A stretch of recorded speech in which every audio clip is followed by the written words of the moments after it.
히브리어로 얌수프라는 말이 있습니다.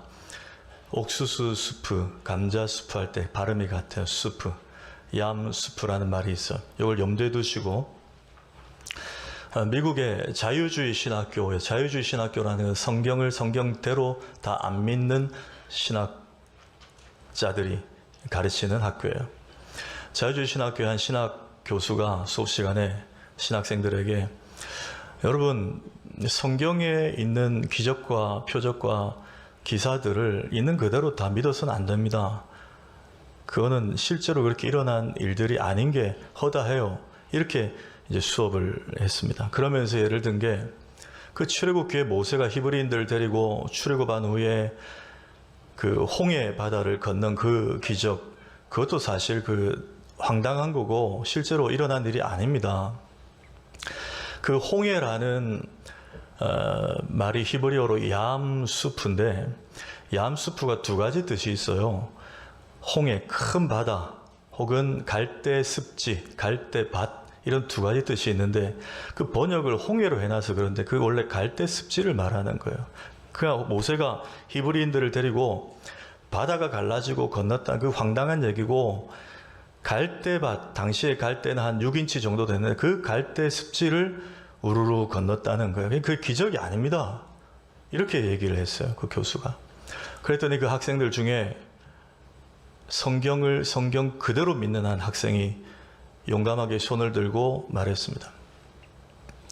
교수님, 그렇다면 오히려 더더욱 하나님의 기적 아닙니까? 교수가 무슨 소리야? 그랬더니, 아니, 히브리인들 그렇다 치고 뒤에 쫓아오는 애굽의 바로 군대가 수만 명의 병거와 말과 군사들이었는데, 그럼 하나님께서 그들을 홍해 바다로 수장시킨 게 아니고 6인치 되는 갈대밭에 밀어넣어 죽게 하셨다면 그거야말로 놀라운 기적 아닙니까? 집에 가서 아멘 하시려고요. 이때 아멘 하셔야 돼요. 아멘이십니까? 예. 다시요. 기적 아닙니까? 예. 여러분 묻겠습니다. 여러분은 성경에 있는 기적과 표적과 모든 기사를 그대로 믿으십니까? 예. 믿을 수밖에 없는 엘샤다이, 전능하신 하나님의 기적이에요. 저는 오늘 그 홍해를 건넌 기적만큼이나 중요한 유명한 기적 하나를 더 오늘 시리즈 속에서 만났는데, 바로 우리가 잘 아는 오병이어로 남자만 5,000명, 아마 그 이상을 먹였다는 기적입니다.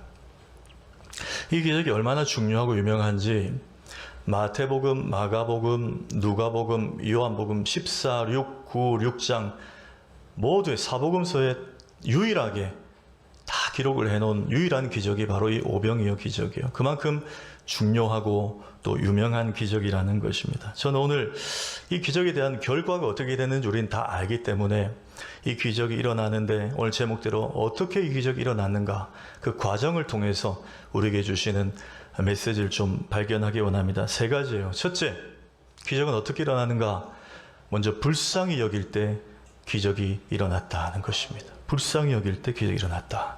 여러분, 지난주 낮 예배 설교를 조금만 상기해 보십시오. 기억해 보시면 예수님이 12제자를 둘씩 짝지어서 현실 세계 속에 이렇게 이제 파송을 했습니다. 파송을 했는데 두 가지를 제가 말씀을 드려서, 하나는 제자들에게 두버릇도 가지지 말고 신도 많이 챙기지 말고, 즉 하루하루 하나님만 의존하는 삶을 살라. 여러분 기억나시죠? 이게 첫 번째고, 두 번째는 어느 집에 들어가서 복음을 전하고 또 예수님에 대해서 소개했을 때 그들이 거부하고 거절하면 신발에 먼지 떨고 나와라. 그게 뭐라 그랬죠? 우리는 최선을 다해 예수 증거하면 뒤에 일은 하나님이 책임지신다. 그 두 가지를 말씀드렸어요.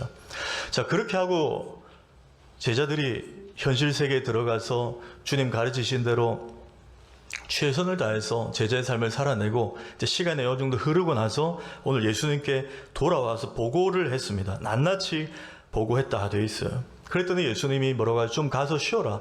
한적한 곳에 저 배 타고 건너가서 좀 휴가 기간을 가져라. 이렇게 말씀하셨어요. 예수님도 함께 좀 쉬시려고. 왜? 너무 사역이 고됐으니까. 좀 쉬자. 이제 이렇게 됐어요. 그런데 오늘 본문을 읽어봤지만 온갖 문제와 병과 고충을 갖고 있는 사람들이 예수님과 예수님 제자들을 얼굴을 알아보고 그냥 두지 않았습니다. 배 타고 간 제자들보다 더 빨리 도보로 이동해서 그들이 가는 곳 가서 또 말씀 들려달라, 또 이 병 고쳐달라, 또 막 찾아오기 시작했어요. 그래서 예수님이 먼저 일어나셔서 그들을 향해서 여러 가지로 가르치셨다고 되어 있습니다. 오늘 본문 서두에. 저는 이 장면을 이렇게 생각을 해봐요. 여러분, 이제 지난 연말에 이제 뭐 회사도 송년회 이런 거 하잖아요. 한 회사의 사장님이 직원들 데리고 이제 송년회 겸 한 중국집에 식사하러 갔습니다. 가서 여러분들 한 해 동안 너무 수고 많았어. 일도 많았고 정말 수고 많았으니까 먹고 싶은 거 다 시켰어요. 메뉴판 보고 절대 가격 보지 말고 뭐 유산슬, 팔보채, 탕수육, 칠리, 새우, 멘보샤 다 시켜. 이렇게 해놓고 사장님이 난 짜장면.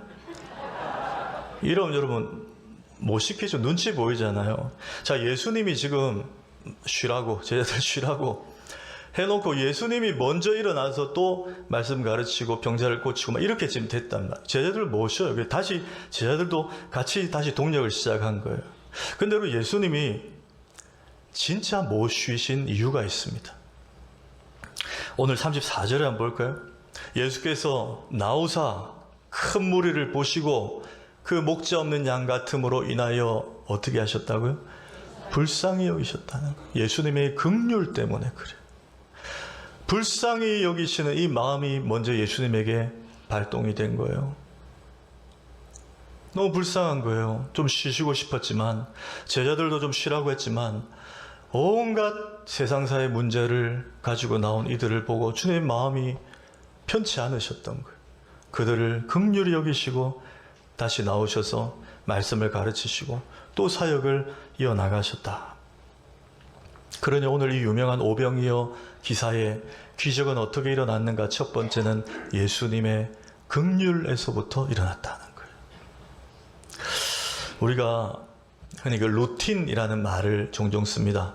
뭐 연예인들도 쓰고 일반인도 써요. 저도 뭐 주일 아침에 루틴 이런 게 있어요. 루틴이 뭐냐면 어떤 중요한 일을 하기 전에 그 단계, 이런 과정을 거쳐서 난 보통 이렇게 한다. 그걸 루틴이라고 해요. 습관, 뭐 이런 걸 가리키기도 하죠. 복음서 읽어보면 예수님이 오늘처럼 놀라운 역사와 기사와 표적과 기적을 행하시기 전에 대부분이 동일한 루틴이 있습니다. 그게 뭐냐?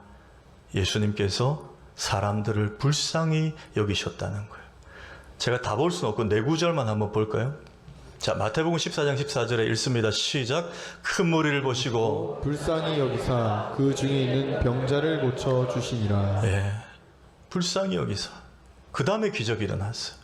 마태복음 20장 34절도 예수께서 불쌍히 여기사 그들의 눈을 만지시니 시각장애인을 고쳐주실 때, 마가복음 1장 41절도 예수께서 불쌍히 여기사 손을 내밀어 그에게 대시며 이르신 안식일에 회당에 손 마른 자를 고쳐주실 때, 누가복음 7장 13절에 나인성 과부의 아들이 죽었어요. 그 장례 행렬 속에 들어가서 죽은 청년을 살리실 때도 주께서 과부를 보시고 불쌍히 여기사 이르시되 울지 말라. 그리고 청년아 일어나라.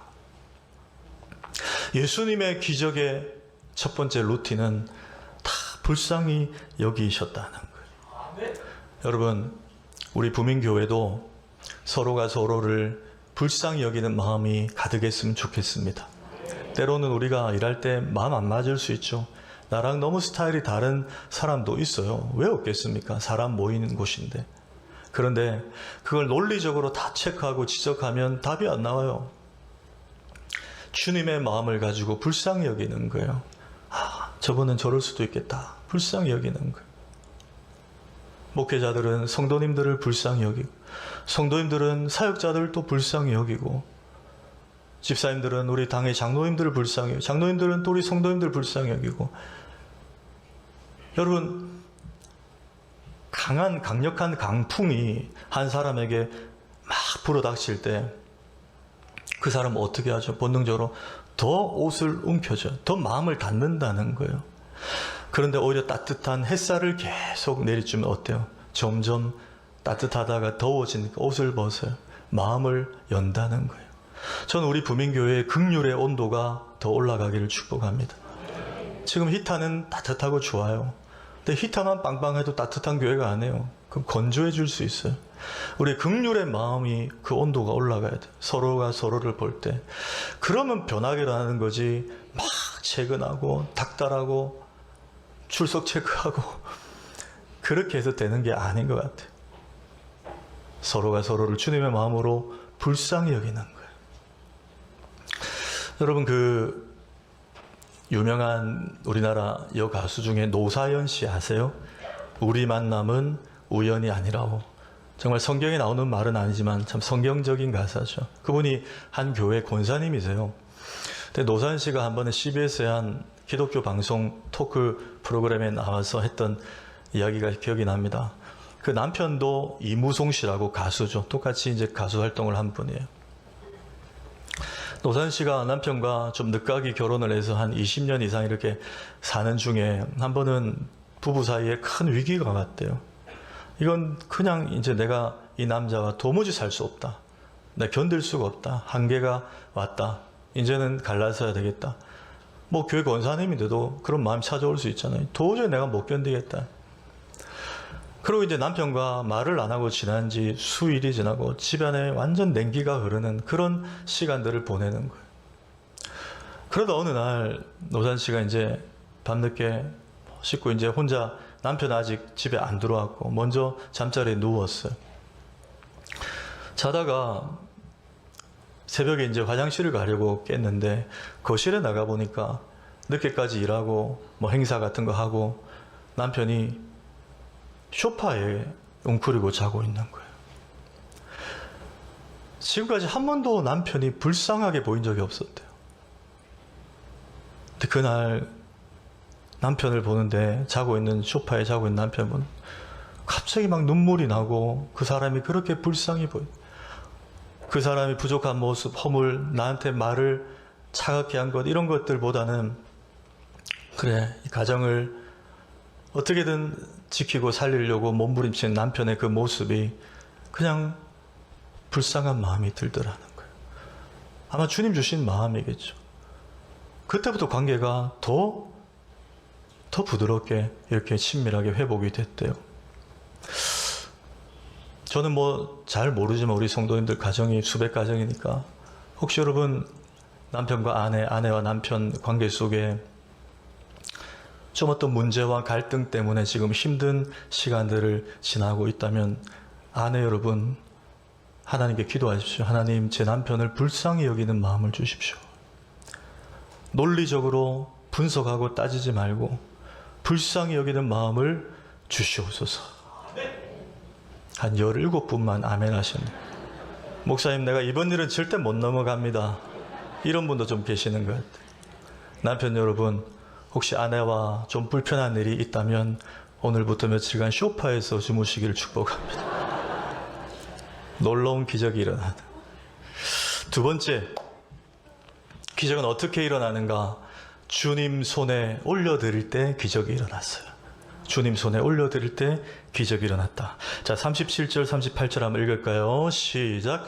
대답하여 이르시되 너희가 먹을 것을 주라 하시니 여짜오되 우리가 가서 200데나리온의 떡을 사다 먹이리이까. 이르시되 너희에게 떡 몇 개나 있는지 가서 보라 하시니 알아보고 이르되 떡 5개와 물고기 2마리가 있더이다 하거늘. 예, 우리가 이 상황과 뭐 결과는 다 압니다. 이렇게 해서 예수님께서 아마 뭐 학자들에 의하면 남자만 5,000명이니까 그 식솔들, 애들, 또 뭐 여인들, 아내들 다 하면 2만 명 추산 잡아요.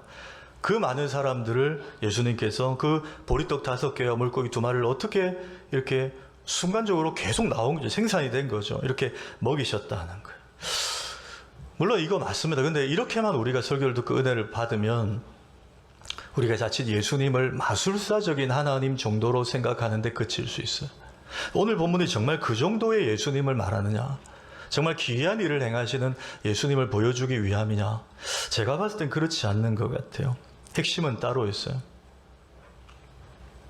결론부터 말씀드리면 핵심은 예수 그리스도가 바로 한 번 먹으면 영원히 배고프지 않을 생명의 떡이라는 거예요. 제가 소도에 말씀드렸어요. 오늘 이 본문은 사복음서에 다 병행 기록이 되어 있다고. 요한복음 6장에 보면 예수님이 오병이어 기적을 행하시고 기도하러 산으로 올라가시는데 그 무리들이 예수님을 임금 삼고자 막 따라옵니다. 그 예수님 그들을 앉으시고 이렇게 말씀하세요. 요한복음 6장 35절 읽습니다. 시작. 예수께서 이르시되 나는 생명의 떡이니 내게 오는 자는 결코 줄이지 아니할 터이요. 아멘. 네, 이거예요. 이게 핵심이에요. 보리떡 5개가 갑자기 막 수천 수만 개로 막 재생산돼서 사람들 먹였다. 이것도 현상이지만 그 현상을 통해서 가리키는 핵심 메시지는 예수 그리스도가 생명이라는 거예요. 예수 그리스도를 받아들이면 그 안에 영원히 세상 것으로 내가 배불리지 않아도 채워지는 만족감과 포만감이 있다는 거예요. 여러분 믿으십니까? 예수 그리스도의 생명 되심을 보여주시는 거예요. 그래서 예수님 조금 전에 읽은 본문에서 너희가 먹을 것을 주라, 너희에게 떡이 몇 개나 있느냐 물으신 것은 정말 그 수량을 알고 싶어서 물은 게 아니에요. 몇 개는 있어야 내가 기적을 행할 수 있는데 이게 아니에요. 예수님께는 하등 그 개수는 필요 없습니다. 왜? 무엇이든지 예수님을 만나면 역사가 일어나기 때문에. 그래서 여러분 예수님의 기적을 보면 예수님이 손만 대도 죽은 자가 살아나고 손만 대도 나병이 깨끗해지고 손만 대도 눈이 뜬 예수님이 생명이시기 때문에 그래요. 생명이시기 때문에. 오히려 제자들이 예수님이 너희가 떡이 몇 개나 있냐 물었으면 주님 그건 우리에게 상관없잖아요. 생명의 떡이신 예수님 여기 계신데 최후께 모세가 하늘을 바라봤을 때 매일매일 내려주신 만나가 그게 바로 예수님의 예표인데 만나이신 예수님이 여기 계신데 떡이 없으면 어떻습니까? 주님이 알아서 해주십시오. 이 대답을 주님은 듣고 싶으셨던 거예요. 여러분 베드로와 요한이 구시기도 시간에 기도하러 가다가 성전 미문 앞에 앉아있는 안전뱅이를 만납니다. 그 유명한 기적의 현장이죠. 안전뱅이가 돈을 달라고 구걸하자 베드로가 이렇게 말해요. 은고와 금은 내게 없거니와 내게 있는 이것을 너에게 주노니 나사렛 예수 그리스도의 이름으로 명하노니 일어나 걸으라 하니 곧 발과 발목에 힘을 얻고 일어나 걸었어요. 만약에 여러분 베드로와 요한 목사님이 그날 교회 사례를 받아가지고 통장에 ATM기에 돈을 찾아서 돈이 좀 있었다면 기도하러 가야 되니까 그 돈 던져주고 갔을 거예요. 그러면 안전뱅이는 그냥 그렇게 살다가 죽었을 거예요. 근데 돈이 없었고 베드로와 요한에게 뭐가 있었어요? 예수의 이름이 있었어요. 나에게 있는 이것을 너에게 주노니. 그때 역사가 일어났어요. 왜? 예수 이름이 권세요 생명이기 때문에 그래요. 여러분 떡이 몇 개 있느냐가 중요하지 않습니다. 우리에게 예수님이 있느냐가 중요해요. 그런 의미에서 오늘 41절 한번 보십시오. 41절에 예수께서 떡 5개와 물고기 2마리를 가지사 그랬어요. 여러분 2000년 전에 벳세다 들녘으로 한번 가보십시오.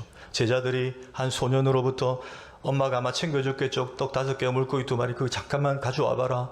가져와서 예수님의 손에 제자들이 올려드린 거예요. 그러니까 예수님 지금 그걸 딱 가지신 거예요. 저는 이 장면에서 하나의 감동을 얻습니다. 여러분 도전하고 권면합니다. 우리에게 있는 것 무엇이라도 예수님의 손에 올려드릴 때 역사가 일어납니다. 예수님의 손에 올려드려야 돼요. 지난주에는 토요일날 우리 중고등부 학생들 한 20여 명과 선생님들 같이 한 30여 명 우리 교회에서 수련회를 했어요. 제가 사진도 보고 막 했어요. 옛날에 비하면 확실히 숫자가 청소년들이 없어요. 대학부 청년들도 마찬가지예요. 그런데 여러분 그 떡 5개라는 숫자를 보지 마시기를 축복합니다. 이들이 공부하고 학원 가야 되는 시간에 시간을 내서 교회 와서 그래서 수련회를 주님의 손에 올려드릴 때 어제도 청년회 수련회 주님의 손에 올려드릴 때 역사가 일어나는 거지. 가끔요 일부 어떤 목사님들이나 교인들 중에 대외적으로 만나면 그 교회는 몇 명 모이냐고 물어요. 그 교회 예산 얼마냐고 자꾸 물어요. 저 안 가르쳐줘요. 남의 교회 예산 알아서 뭐 하려고. 몇 명 모이냐고. 와보세요, 그럼. 그게 왜 중요해요? 근데 대부분이요, 제가 분석해보니까 그렇게 묻는 분들이 자신이 있어서, 왜? 자기는 큰 교회 다니거든. 주로 큰 교회 다니는 분들이 그렇게 묻더라고요. 여러분 기억하십시오. 큰 교회 다닌다고 자기 믿음이 큰 건 아니에요. 그 교회가 큰 거지. 중요한 건 숫자가 아니에요. 보리떡이 몇 개냐, 물고기가 2마리, 이게 아니에요. 주님 손에 올려 드렸을 때 역사가 일어난 거예요. 우리 부민의 성도님들, 이부 예배 나오신 분들 가운데 아마 개인의 사업장과 직장과 자녀의 진로와 결혼 문제와 여러 가지 문제를 기도의 제목으로 안고 기도하고 정말 애쓰고 마음의 번민함을 가지고 이 자리에 나온 분들 계실 거예요. 권면합니다. 그 모든 문제를 주님 손에 올려드리길 축복합니다. 내가 갖고 있으면 불안감만 되죠. 염려만 할 수밖에 없어요. 주님 손에 올려드릴 때 여러분 가정과 일터와 자녀들에게 오병이어의 역사가 일어나는 줄 믿습니다. 그걸 보여주는 거예요. 마지막 끝으로 세 번째는 감사할 때 기적이 일어납니다. 자, 41절과 42절 괄호 빼고 한번 읽을까요? 시작. 예수께서 떡 5개와 물고기 2마리를 가지사 하늘을 우러러 축사하시고 떡을 떼어 제자들에게 주어 사람들에게 나누어 주게 하시고 또 물고기 2마리도 모든 사람에게 나누심에 다 배불리 먹고. 예, 제가 예전에 감사절 설교할 때 저 단어를 언급을 했어요. 축사하시고. 예수님께서 떡과 물고기를 가지시고 하나님을 바라보시면 축사할 때 말은 축도와 다른 말이에요. 헬라어로 유카리스테오인데 지역하면 감사기도 하시고 그 말입니다. 그게 제일 정확한 번역이에요. 하나님 감사합니다 그랬다는 거예요. 지금 손에는 떡 5개와 물고기 2마리밖에 없는데도 주님은 먼저 감사를 고백하셨다는 거예요. 근데 저 유카리스테오가 신약 성경에 2번 더 나옵니다. 한 번은 요한복음 11장에 죽은 지 나흘 된 나사로의 무덤 앞에서 예수님이 눈물 흘리시면서 하늘을 보시고 말씀하세요. 아버지여, 내 기도를 들으신 것을 감사하나이다. 들으신 것을, 나사로가 살아나오지 않았는데 그렇게 유카리스테오를 말씀하세요. 또 한 번 사도행전 시리즈 때 27장에 보면 바울이 죄수의 신분으로 로마에 가는데 유라굴로라는 광풍을 만나잖아요. 2주 동안 그 배에 탄 276명의 사람들이 죽을 고생을 합니다. 그때 바울 곁에 주의 사자가 말씀해 네가 로마에 가리라. 한 명도 죽지 아니라 한 섬에 걸리리라. 그 말을 듣고 바울이 사람들 모아서 배에 있는 떡을 가지고 성만찬을 해요. 떡을 떼어주며 바울이 이르되 축사하고 이르되 이렇게 나와요. 그때 유카리스테오예요. 멜리데 섬에 아직 상륙되지 않았어요. 구조되지 않았어요. 아직 위험이 있는 상황입니다. 자, 여러분 오늘 이 유카리스테오와 나사로의 무덤 앞에서와 그 유라굴로에서 총 3번의 유카리스테오는 결과를 보고 감사한 겁니까? 결과를 보지 않고 감사한 거예요. 결과를 보지 않고 감사한 거예요. 응답이 오기 전에 먼저 감사한 거예요. 이게 여러분 예수님의 감사였어요. 오늘 42절과 43절 보십시오. 다 배불리 먹고 남았어요. 남은 떡저것과 물고기를 12바구니에 거둘 만큼 남게 하셨어요.